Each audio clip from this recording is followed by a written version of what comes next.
Assalamualaikum warahmatullahi wabarakatuh. Perkenalkan, nama saya Clara Monica dengan NPM 231705105.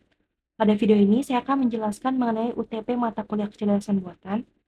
Dan untuk studi kasus yang saya ambil adalah klasifikasi emosi pada tweet menggunakan kombinasi naive Bayes dan genetic algorithm untuk seleksi fiturnya.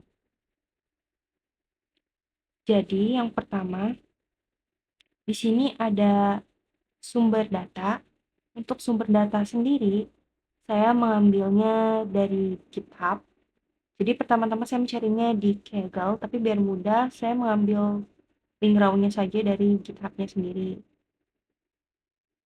Kemudian untuk import library sendiri, jadi kode ini dimulai dengan mengimpor berbagai library. Yang pertama itu ada Pandas, digunakan untuk memproses data dalam format data frame. Dan ada NumPy untuk perhitungan numerik dan manipulasi array.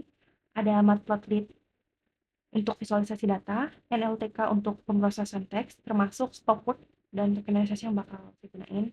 Kemudian ada sklearn yang digunakan untuk ekstraksi fitur teks PDF, pembagian data, model naive Bayes, dan evaluasi model. Serta ada juga untuk evaluasi lainnya seperti skor dan segala macamnya. Dan ada import Seaborn and yang bakal digunakan juga untuk visualisasinya. Kemudian yang pertama itu bakal loading data dulu. Jadi data tweet yang berisi emosi diambil langsung dari URL GitHub menggunakan pdread CSV. Jadi data set ini berisi tweet dalam bahasa Indonesia yang dilabeli dengan emosi seperti anger, happy, sad, dan lainnya. Kemudian lanjut, ini adalah langkah IDE dulu, karena kita ingin mengetahui ada berapa, kayak ada apa saja tipe-tipenya, kemudian deskripsi datanya seperti apa, dan juga di sini ada pre-processing text. Jadi untuk pre-processing text ini akan saya gunakan untuk menghilangkan URL, mention dan hashtag, tanda baca, angka, stop word dalam bahasa Indonesia, kata-kata dengan panjang kurang dari 5 karakter. Nah, selanjutnya ada ekstraksi fitur menggunakan TF-IDF. Jadi fitur teks ini diubah menjadi representasi numerik dengan menggunakan TF-IDF Factorizer yang mengubah teks menjadi vektor fitur berdasarkan pentingnya kata dalam setiap tweet. Fitur ini dibatasi menjadi 1000 fitur teratas untuk efisiensi komputasi. Kemudian pembagian data ini dibagi menjadi data pelatihan dan data uji, yaitu 30% data uji dan 70% data pelatihan.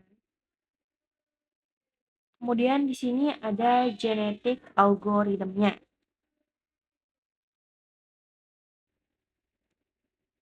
Jadi untuk GA-nya sendiri, ini digunakan untuk memilih fitur-fitur atau melakukan fitur selection. Jadi memilih fitur-fitur TF-DF yang paling relevan. Jadi proses GA ini dimulai dengan membuat populasi acak, di mana setiap individu dalam populasi tersebut merupakan subset fitur yang berbeda. Kemudian, setiap individu dievaluasi menggunakan model naive Bayes untuk menghitung fitness berdasarkan akurasi. Random selection, crossover, dan mutasi digunakan untuk menghasilkan generasi baru di mana individu yang lebih baik atau dengan akurasi lebih tinggi lebih mungkin untuk dipilih dan berkembang biak. Proses ini dilakukan selama 15 generasi dan saya menyimpan fitness terbaik setiap generasi untuk dianalisis. Kemudian setelah mendapatkan subset fitur terbaik dari GA, saya melatih model multinomial naive Bayes menggunakan data training. Yang kemudian model akan diuji pada data test dan dievaluasi menggunakan berbagai metrik, seperti ada akurasi, di mana persentase prediksi yang benar dibandingkan dalam total prediksi, precision dan rata, yaitu untuk menilai keseimbangan antara ketepatan dan kemampuan model dalam mendeteksi emosi yang relevan. Ada classification report-nya, yaitu laporan yang menyajikan precision recall dan F1 score untuk setiap kelas emosi. Dan ada confusion matrix untuk menggambarkan bagaimana prediksi model dibandingkan dengan nilai sebenarnya. Nah, hasil akhirnya akan ditunjuknya nanti. Nah, kemudian hasil dari genetic algorithm itu akan digunakan untuk memilih fitur terbaik yang kemudian akan digunakan dalam pelatihan model NFBS. Jadi dia ini diukur menggunakan berbagai metrik seperti akurasi, precision, recall, dan confusion matrix. Kemudian, ini adalah classification report-nya. Jadi ini untuk memberikan berbagai metrik evaluasi yang seperti yang sudah saya sebutkan tadi, untuk setiap kelas label serta rata-rata keseluruhan untuk model. Nah, untuk precision sendiri, dia mengukur berapa banyak prediksi yang benar dari jumlah prediksi yang dilakukan oleh model untuk suatu kelas tertentu. Jadi contohnya ini untuk kelas Angel, Atau Enger, presisinya tuh 0,54, yang berarti dari semua prediksi model untuk kelas Enger, 54% diantaranya adalah benar-benar Enger. Kemudian ada recall, dia mengukur berapa banyak data yang benar-benar positif yang berhasil ditemukan oleh model untuk suatu kelas tertentu. Di mana Fn ini atau false negatif, ini jumlah data yang sebenarnya positif tetapi diprediksi negatif. Nah, untuk kelas Enger, recall-nya tuh ada 0,74, yang berarti model berhasil mengidentifikasi 74% dari semua data yang sebenarnya adalah Enger. Kemudian ada if one score, ini harmoni rata-rata antara precision dan recall yang digunakan untuk menyeimbangkan keduanya, terutama ketika ada ketidakseimbangan antara kelas positif dan negatif. Jadi if one score ini memberikan gambar keseluruhan tentang kinerja model dengan memperhatikan trade-off antara precision dan recall. Contohnya untuk kelas Enger, if one score itu 0,63 yang menunjukkan keseimbangan antara precision-nya dan recall. Kemudian ada support, ini menunjukkan jumlah data yang sebenarnya termasuk dalam setiap kelas, yang digunakan untuk memberikan konteks pada metrik-metrik lainnya. Misalnya jika suatu kelas memiliki support yang besar, maka model harus menangani kelas tersebut dengan lebih hati-hati. Untuk kelas Enger, supportnya itu 339, yang berarti ada 339 data tweet yang termasuk dalam kelas Enger pada dataset. Nah, ini ringkasan evaluasi modelnya. Ada akurasi. Jadi model ini memiliki akurasi 0,57, yang artinya 57% dari semua prediksi yang dilakukan model itu benar. Namun tidak memberikan gambar lengkap tentang kinerja model pada masing-masing kelas, terutama jika ada ketidakseimbangan kelas. Kemudian ada micro average. Jadi untuk presisinya itu 0,64, recall 0,55, dan recall score itu 0,7. Jadi macro average ini dihitung dalam rata-rata matriks tanpa memperhatikan distribusi jumlah data per kelas. Jadi ini memberikan gambaran keseluruhan tanpa bias terhadap kelas yang lebih besar. Kemudian ada weighted average, itu mempertimbangkan distribusi jumlah data per kelas atau support sehingga memberikan bobot lebih pada kelas yang memiliki lebih banyak data. Dan ini interpretasi hasil untuk tiap kelasnya. Untuk Engage sendiri, precision-nya tuh rendah, yaitu cuma 0,54. Jadi dia nunjukin bahwa banyak prediksi untuk kelas Engage ternyata salah. Tapi recall-nya tinggi, yaitu 0,74. Menunjukkan bahwa model mampu menemukan sebagian besar tweet yang seharusnya berlabel Anchor.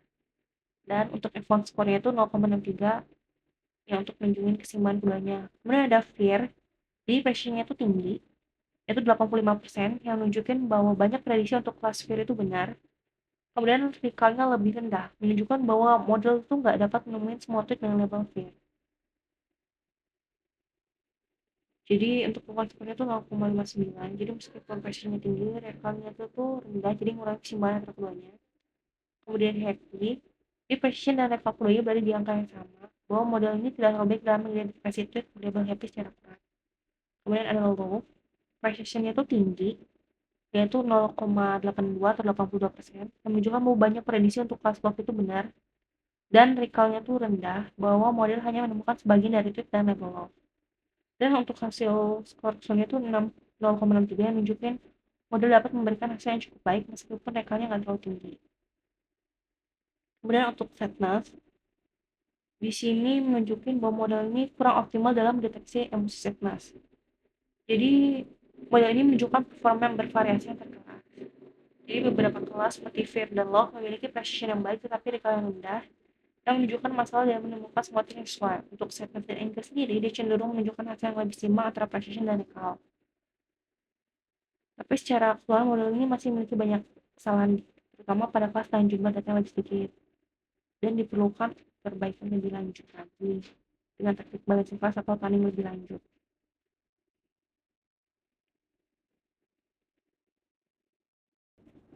Kemudian selanjutnya ada hasil visualisasinya. Jadi yang pertama ini ada konvergensi atau visualisasi dari konvergensi genetik algorithm. Ini contohnya untuk generasi 1 itu tuh 0,4 sekian. Makanya di sini titiknya ada di bagian sini. Kemudian yang paling tinggi itu 0,5. Fitness terbaiknya tuh ada di generasi ke-15. Jadi ada di generasi ke-14, 15. Ada di generasi ke-14. Jadi di sini yang paling tingginya ada di 14, yaitu 0,52. Kemudian lanjut, ada visualisasi hasil distribusi fitur terpilih dengan yang tidak terpilih. Jadi untuk fitur terpilihnya sendiri itu ada 504 dan sisanya 514 dari 1000 data. Jadi sisanya ini yang warna merah ini yang tidak terpilih. Kemudian selanjutnya ada conversion matrix. Jadi ini diubah dari true label sama predicted labelnya. Nah, dari conversion matrix sendiri ternyata yang model ini masih memiliki banyak kebingungan untuk Anchor. Tingkat conversion matrixnya ada 250. Kemudian disusul oleh Happy. Jadi modelnya masih memiliki 177 conversion. Kemudian selanjutnya itu ada Sadness dengan tingkat conversion matrix itu 134.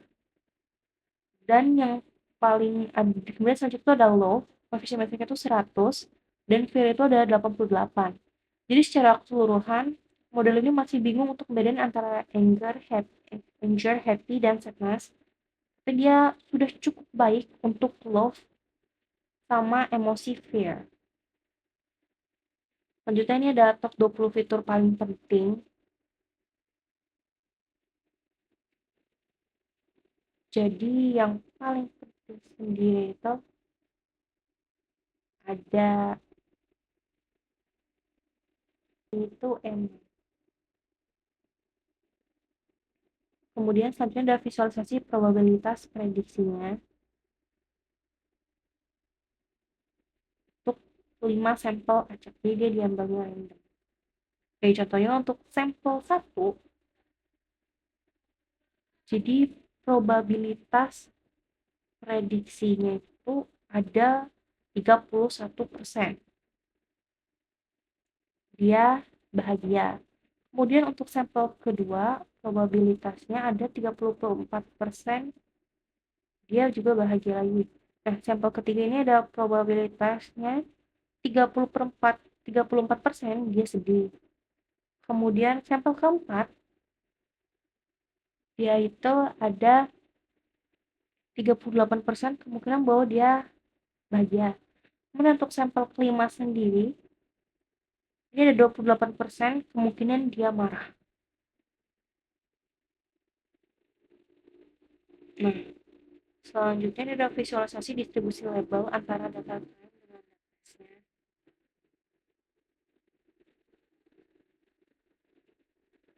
Jadi dari sekitar 700 lebih data training dan data tesnya itu tuh dan begitu seterusnya. Kemudian ini ada akurasi per kategori. Jadi di sini untuk visualisasi dari classification report tadi. Nah, ini dibentuk dalam akurasi per kategori emosi.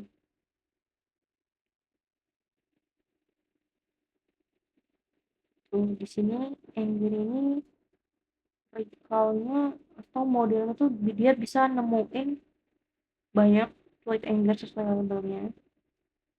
Tapi untuk presisi dia dalam memprediksi anger ini kurang. Dan yang paling presisi dengan paling tinggi itu ada fear sama love. Jadi model ini sangat baik sekali atau sudah cukup optimal lah dalam mengkategorikan emosi pada tweet-tweet. Dengan fear dan love dia sudah cukup baik. Dan yang paling kurang optimal itu ada di sadness. Baik dari presisi, recall, dan gabungan keduanya itu dia kurang. Selanjutnya ini ada naive Bayes probability. Jadi distribusi probability naive Bayes pakai tool sama prediksi emosi yang diprediksi. Jadi untuk fear itu warnanya hijau, happy itu oranye, angry itu biru, positive pink, sama love itu hijau. Nah, ini ada probabilitasnya. Jadi dia pakai blogspot untuk nunjukin atau ngedeskripsiin bagaimana kuartil satunya, median tengahnya, kuartilanya, dan apakah ada data pencilan. Jadi yang bulat ini data pencilannya. Kemudian selanjutnya ini ada visualisasi hasil prediksi model dengan PCA-nya. Itu label prediksinya. Dan ini adalah bentuk label prediksinya.